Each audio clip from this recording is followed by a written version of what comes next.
Over the course of the Metamorphosis event, there were two champions that I was really excited to get my hands on and make gameplay on eventually. And the first one is Null, who I do have at rank 5 Ascension level 2.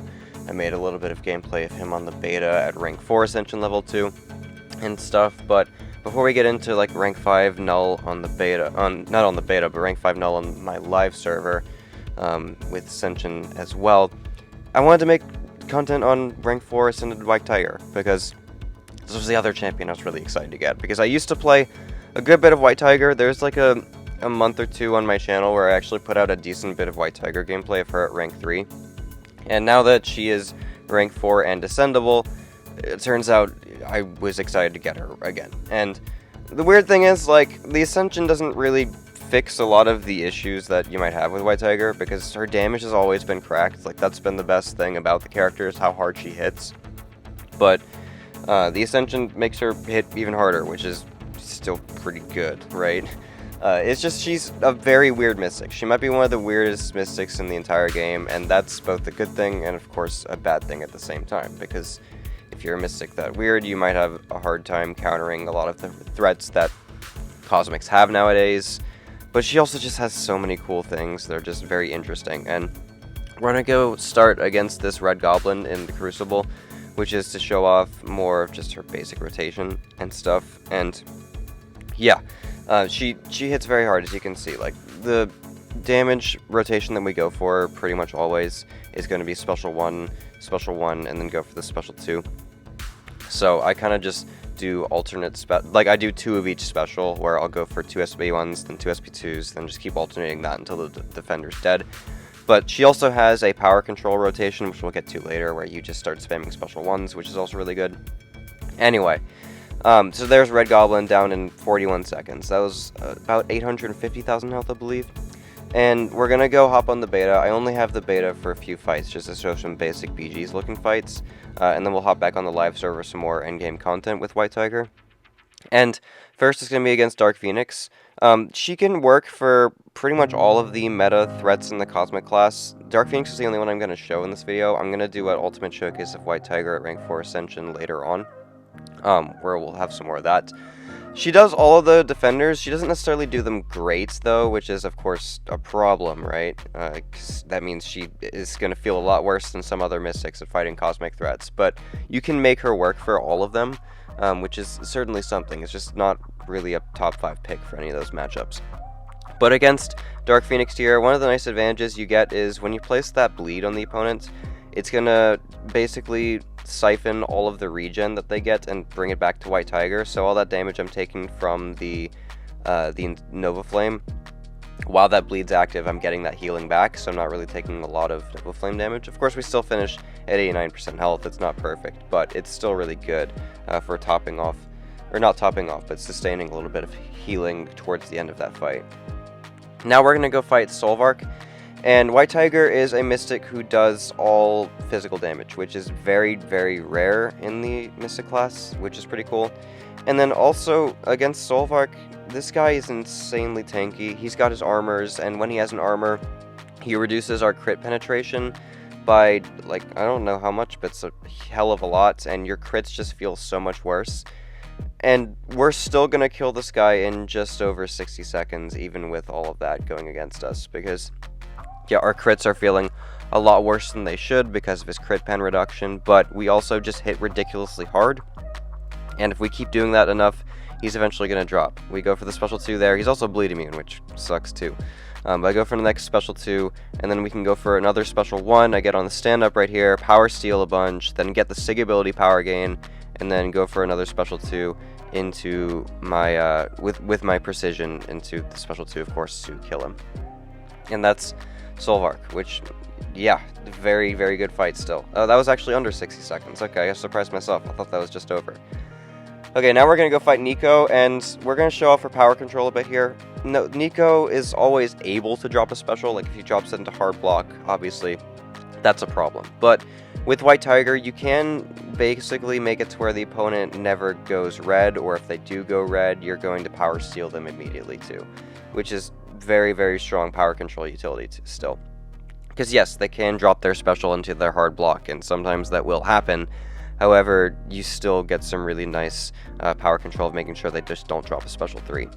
And yeah, for White Tiger, like if she drops a special 2, it's going to be bad because we'll get poisons on us and stuff, but it's just cool to show that a champion who all of her threats come from special activation, like Nico, then you don't need to worry about that. I did get the stand-up relic here, but if I actually lined up my special 2 with the precision, it would have killed her, but I didn't, so it would have not really made a big difference if I actually went out of the way to get the precision instead of just dropping the relic and hopefully it hit her, and luckily it did hit her.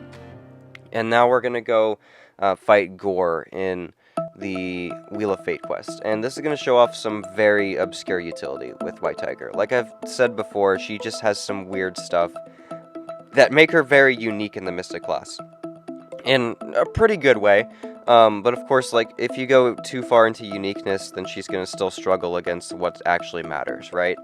And one of the cool things about White Tiger is when she blocks, or, I'm sorry, not even when she blocks, when she receives a damage over time debuff, she has a chance to purify it, depending on how many buffs the opponent has. It's 20% per buff, and so Gorr here always has at least 5 buffs, so that's at least 100% every time. So if he drops a special 2 into my block, which he's going to do, get a nice power steal there, which is cool. And then if I ever just block any hits and I would get the damage over time on me, we are just guaranteed to purify the debuff. And even if I get caught on a medium there, which also can happen, that's also good. So we go ahead and go for another power steal on my special 1 there. And then I'm going to bait this guy's special 2. We have the Iso Burst mode now, which is awesome. And this Gorr is an insanely restrictive fight. It's actually one of the most restrictive fights in the entire game if you went through a Wheel of Fate on its initial run. You need to take this guy with the 2024 champion, and there's not too many viable ones for him. And they even put bleed immunity on this node, which makes White Tiger even harder to play because you do want to be, messing with that regen a good bit, and that bleed is a decent damage source of your kit. So we have to kill this guy without bleed, without any despair, literally just outdamage his healing, and his healing is just ridiculous, dude. Like, it's 20% missing health, and once he gets super low, that's just going to be pretty insane. As you can see here, he's regenning 10k per tick, and we're still going to be able to outdamage him after, a little bit of time of getting him lower and just hitting him hard enough and stuff. So I'll go ahead and drop another special 1 there, and then we're going to go ahead and catch him with my next special 1. And I believe my next rotation is going to be what finishes him off. So we're going to go ahead and bait this guy's special 2. And then we're going to go ahead and dash in, of course, hit him a good bit, and then go ahead and drop my relic, dash back, and then dash back in to get my precision, go for my special 2. We're in the Iso Burst mode too, which is going to give me all the extra attack I want. Go for another special 2 there. And then I'm going to go ahead, I get my power gain for my Sig ability, and I'm just going to go ahead and get the precision, and we're just going to kill him. So we go ahead and do it right there, and then I get the stand-up light attack, which is very easy for White Tiger to get, and then we go for another special 2, and we don't even get a crit on the final hit, and Gorr is dead. So, yeah, with all that ridiculous amount of regen, like, I can't even imagine how much health he regened in that fight. We still kill him in under 3 minutes. So, that's a really nice testament to how good her damage is. We're going to take her into a long fight now, and honestly, I feel like this champion is very, very good for long fights, especially in the Mystic class. There are definitely some Mystics who can do better in long fights, and it's kind of like the theme of White Tiger. Like, you can just use other Mystics, and you'll still probably feel better using them. But I want to like White Tiger, and if I can find cool things for her to do, I'm going to be doing them. And that's how I have the mindset of for a lot of champions, honestly.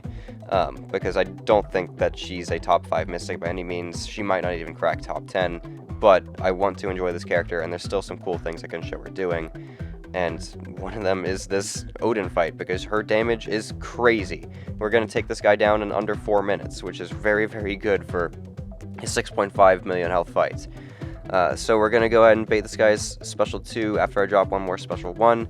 And yeah, like I said, the rotation for most White Tiger fights is going to be double special 1, double special 2, and just keep alternating that. And yeah, you get like all the power steal on your first special attack, and then you're set up for your next one. And you just you want to keep dropping special 1s eventually, because you want to keep getting the Furies. because, yeah, those are, of course, what your damage output comes from. I think her special 3, or maybe it's a synergy. I'm actually going to go look real quick, but I know there's a way she can get 7 Furies instead of the 5, which I probably could have considered doing, and I honestly wish I did now. And yeah, the special 3 gives her 2 additional Fury buffs, which can exceed the stack limit. But that doesn't just increase the stack limit, it just gives you 2 that can go above it, so I'm not really sure how worth it that'd be, because eventually they're going to expire and stuff, so yeah, I don't know exactly if that really matters too much, but it is an alternative option if you want to test the special 3 rotation, because you do get those 2 additional Furies, which could be something, but because of the fact that it doesn't just increase the cap of the stack limit, the only time you're ever going to be able to go above 7 is with, above 5 is with those 2 Furies from the special 3. Maybe if you just weave the special 3 in a little bit, but with how aggressive you want to play with her specials, and you also just want to be getting these big crits on the special attacks more than anything to get really good damage out, I just feel like it wouldn't necessarily be worth it. But then again, I haven't tested it. You might want to try that if you are interested. So here, I'm going to go ahead and start building to my special 2. Go ahead and do the relic, of course, dash out and then dash back in, go for the special 2 with a little bit of duration on my precision left, and then go for the unblockable special 2 again, and then we'll go ahead and get the stand-up light attack, which with White Tiger, like 90% of the time, you're going to be able to get that stand-up light attack very simply. Of course, don't do it if they're at special 3, that doesn't work anymore, but yeah, if they're not, then you're going to be able to get that, which is awesome. He goes for his special 2 there, which is perfect, and then we're going to do a combo, and then I'm going to get my relic, and then we'll go ahead and drop another cycle of special 2s, which is pretty cool. Power gain's going to be approaching once he goes below 15%, which is awesome. I love that power gain from the SIG ability. It's just really cool, like, let's go ahead and finish this guy off as soon as possible kind of effect. And then we go ahead and drop another special 2, we get some crazy damage on the crits there, go for another special 1, and then I'll go for another special 2 as well after his special 2. So we get the precision, of course, and then go ahead and do all that damage, bringing them down to 7%. And I don't run deep wounds as well, which is worth mentioning, because you'll get a lot of extra damage if you do run deep wounds with White Tiger, and it opens up some other matchups for you, like Serpent, if you do. Otherwise, Serpent is a very rough matchup, I wouldn't necessarily recommend it.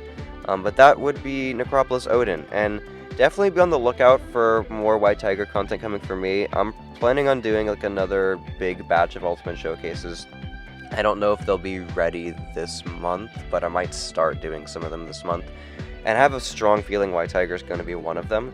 I have a lot more time in the summer now, which is awesome, and I definitely want to get to working on a lot of those.